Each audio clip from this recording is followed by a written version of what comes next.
Hi, welcome to Youth in Politics. I'm your host, AC Jackson. Today we're here with Justin Chenette, and welcome. Thank you for having me. Can you tell me a little bit about your background information before you had started your campaign? Definitely. Well, I've had a variety of experiences that have prepared me to take on this role. I hear life experience get brought up a lot. I know this is Youth in Politics. Yes. I've hosted the show before, and my age does get brought up. But if anybody actually looks at my resume, they'll know that that'll speak for itself. I was appointed by Governor John Baldacci to the Maine State Board of Education as the first student ever in that position, representing over 200,000 students and teachers from across the state when formulating educational policy, which was nice to, not only represent them, but also to do something meaningful and to actually create positive change that I'd like to see.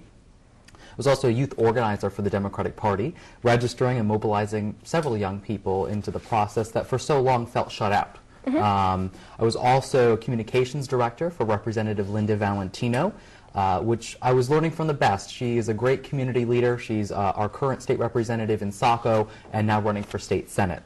I've done a number of other things, including Hugh O'Brien Youth Leadership Ambassador, doing over 2,000 hours of community service through them, volunteering at local soup kitchens, that sort of thing, which is important from the perspective of being a part of your community. But more importantly, aside from all of that, in my work at Saco City Hall, is being a journalist for the past 8 years in holding other leaders accountable for their actions and inactions. And I feel like now's the time to bring that level of journalistic accountability to the State House. I think that would be very good. So I think my experiences in a variety of avenues in nonprofit organizations and local and state government have prepared me to take on this role, and I'm the only one in the race with both local and state government experience. Well, why do you want to be a state representative? Well, I'm seeing the opportunity to chase the American dream eroding away. So that idea that you can own a home, raise a family, have a livable wage and a good paying job, have access to quality and affordable health care, be able to send your kids to college and retire with dignity and financial stability. And I want to be able to live here. And so many of my fellow peers that I graduated with at my high school at Thornton Academy in Saco are leaving the state. I mean, we're seeing more and more about the economic opportunities not being here, they're being elsewhere. Forbes ranked us last in the entire country for our business climate. There's a reason for that. There's a reason why young people are leaving the state. And so I love Saco, I love Maine, I want to stay here. But given its current trajectory, I'm not going to be able to do that. And so I can't see myself waiting 20, 30 years to be able to create positive change. I want to create it now. And a lot of times you hear politicians say, I'm doing this for the future generation. Well, I am that future generation, and I don't want to wait any longer. So I'm running for office to secure that American dream, to create positive change. And I won't take no for an answer. I didn't as a journalist, and I won't as a politician. What are some of the issues you feel most strongly about? Oh, do we have an hour? Do we have all day? No. There's a lot that we need to tackle. I think first and foremost, education and economy are intertwined. I think you can't talk about one without talking about the other. I think the fact that our business climate is suffering, we need to tackle that. But we actually have to talk with the small business owners. Over the last 17 years, 65% of all the new net gross jobs have come from small businesses. Small businesses represent the backbone of the Maine economy, and we need to ensure that they have the tools necessary to be successful and to create new jobs.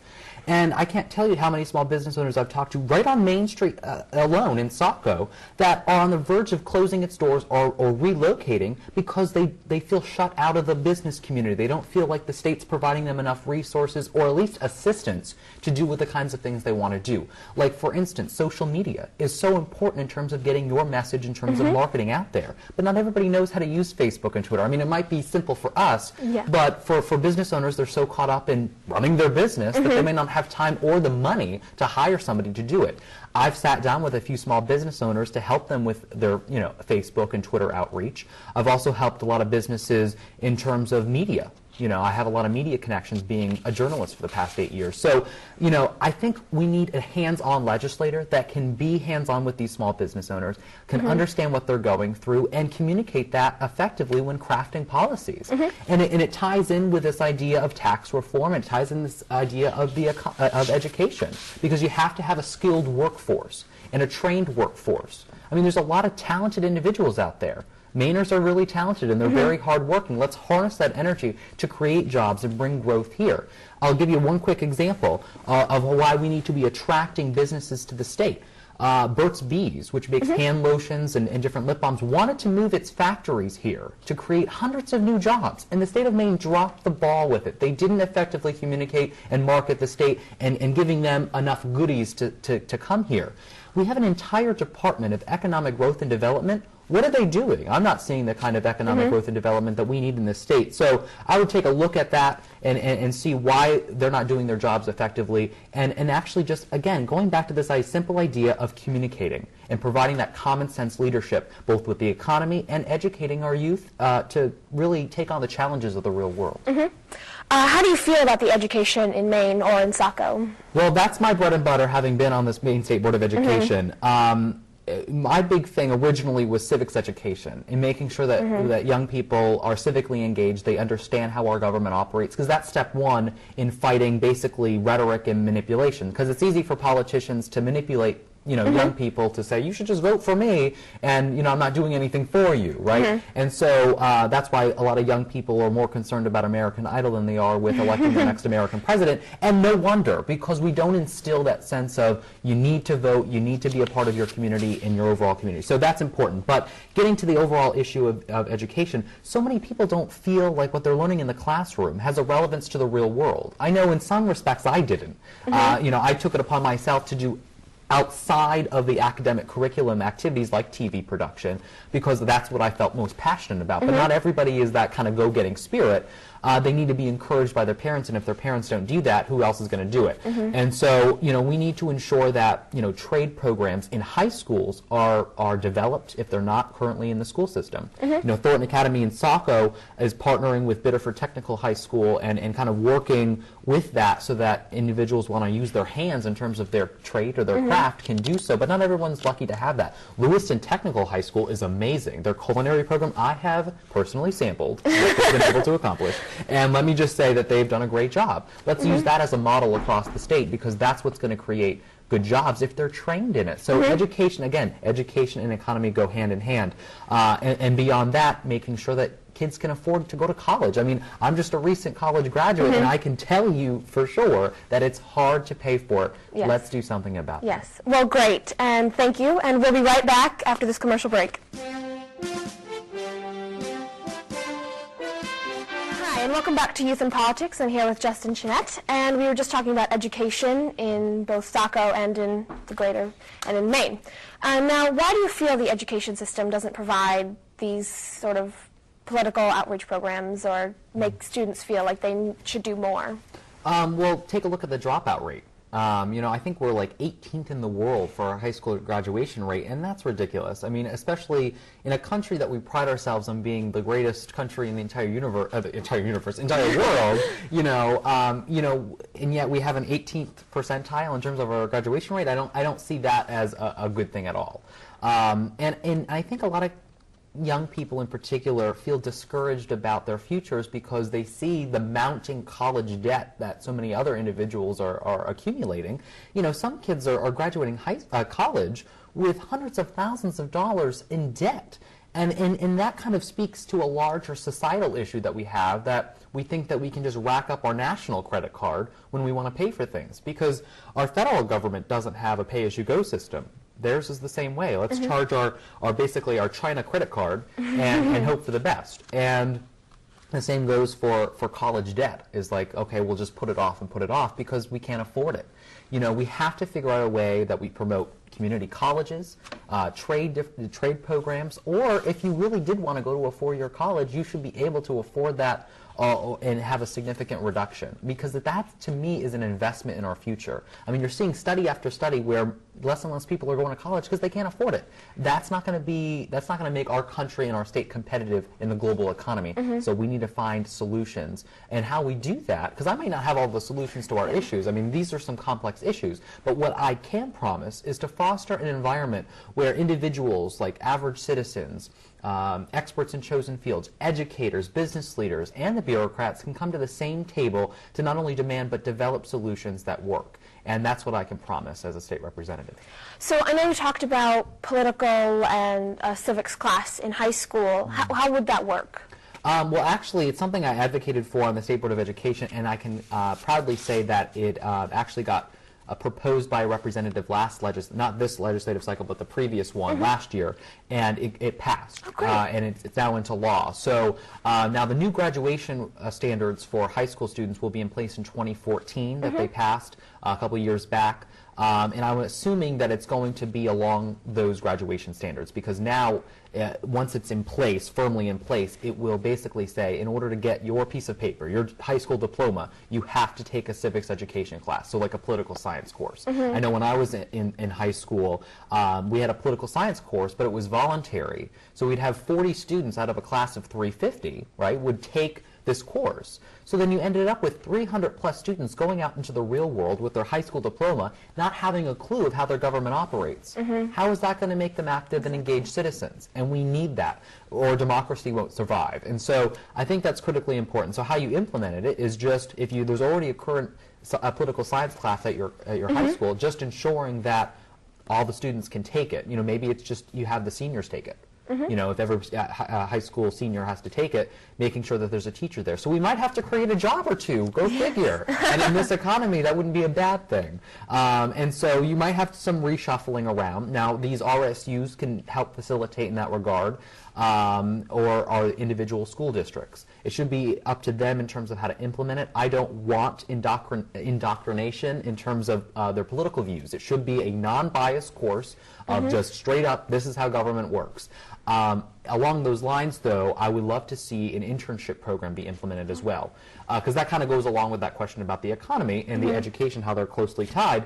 I would love a mandatory internship where every high school student has to do one internship. So would I. That would be great, right? Yes. You know, we had an internship coordinator at my high school, but no one really knew about her, or no one really accessed her because, you know, okay, I need money, or I need to, you know, get a job, which is important too. Yes. That's critically important.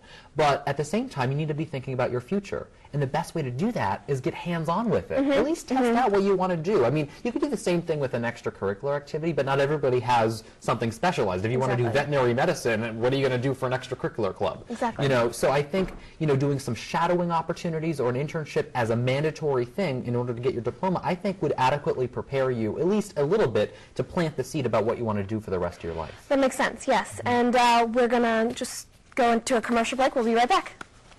And we were talking about education and how politics should be added into the school curriculum.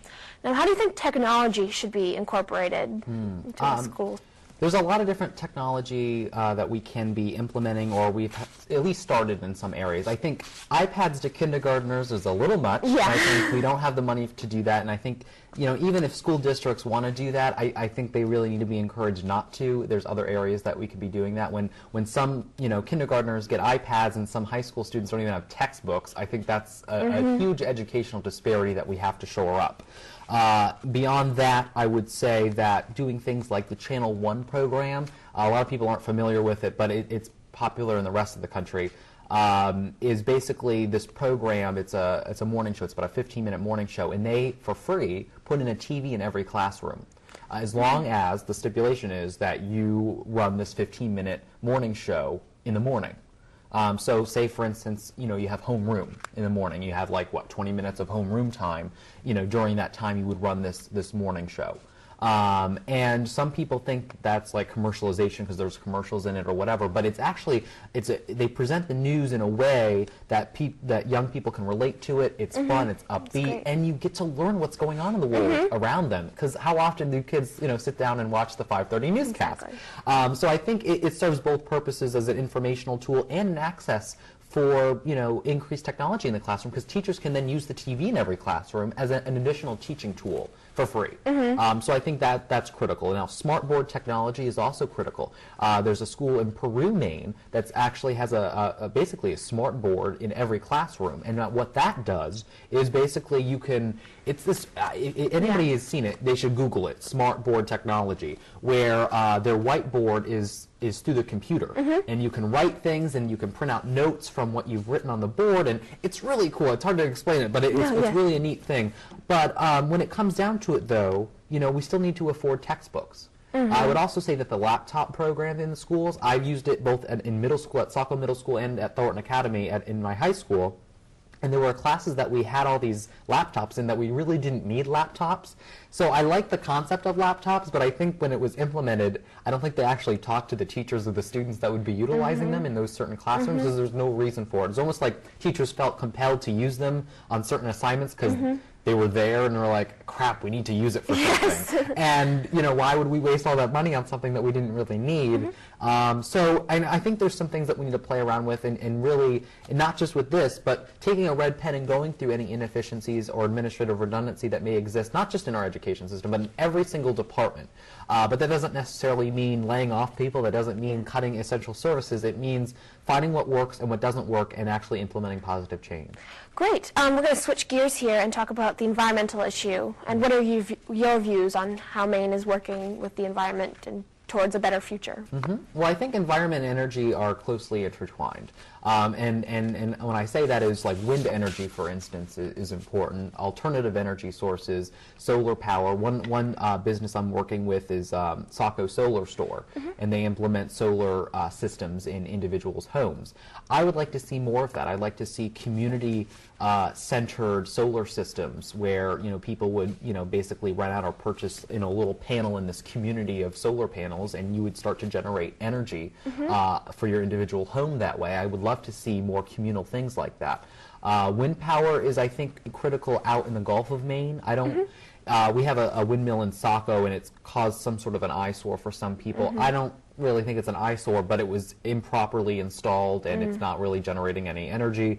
So when we implement some of these alternative systems, we have to make sure they're in the right place, it's cost efficient, and it's actually going to generate the kind of power that and we have to have stipulations in our contracts with businesses that if we don't meet these sort of requirements, we get our money back, because if we don't, we're going to lose our butts on it, which happened in Saco. And so, we need to ensure that. So I'm proud to say that Saco is the greenest city in the state of Maine. It's been named by Going Green magazine. And so I'm proud of that, but we need to continue that effort and continue to find alternative energy, because at some point oil's going to run out. It's not something that's a renewable resource. We're basically digging up dinosaur fossils and saying that we're going to turn this into oil, and at some point it's going to run out. So we need to figure out how to do that beyond fossil fuels. And natural gas is a Band-Aid over the gushing wound. A lot of times people say, well, we're just going to use natural gas.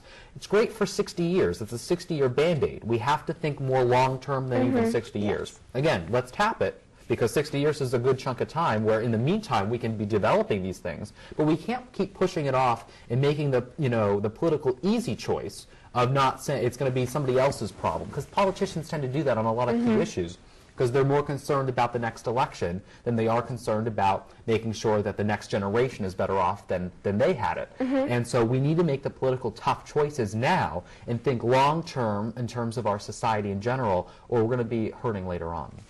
What do you think Maine citizens can do about the problem? Well, on an individual level, if you have the resources to invest in solar systems, I would say do it. But I mean, a solar system could cost you $10,000. So I would like the state government to provide a lot more in terms of incentives for people on an individual level to invest in green technology. So here's a big tax rebate to install a solar system or a little windmill on your property. A lot of people have farms in Saco. Let's put a windmill there and give you a huge tax rate to do that. Great. And if you have anything else to say about your campaign, or any campaign slogans you'd like to say, we're going to... Definitely. Well, this is not about a 30-second soundbite. This is about talking directly to you guys and recognizing that we have an opportunity to create positive change now. We have to do three very simple things. We have to rethink, reform and renew. We have to rethink priorities with what you actually want, reform the policies in Augusta to reflect those new set of priorities, and by doing so, we can renew the commitment of what a representative democracy is all about. True representation, advocating for the needs of people on Main Street over K Street or Wall Street. It's a simple concept. I've been a journalist for the past 8 years. I want to bring that same level of journalistic accountability to Augusta. I've served in both local and state government, including being on the State Board of Education. Now is the time to elect somebody who brings common sense approach to leadership to Augusta. I'm really excited about it. I see an opportunity to really reenact the American dream that we all are chasing.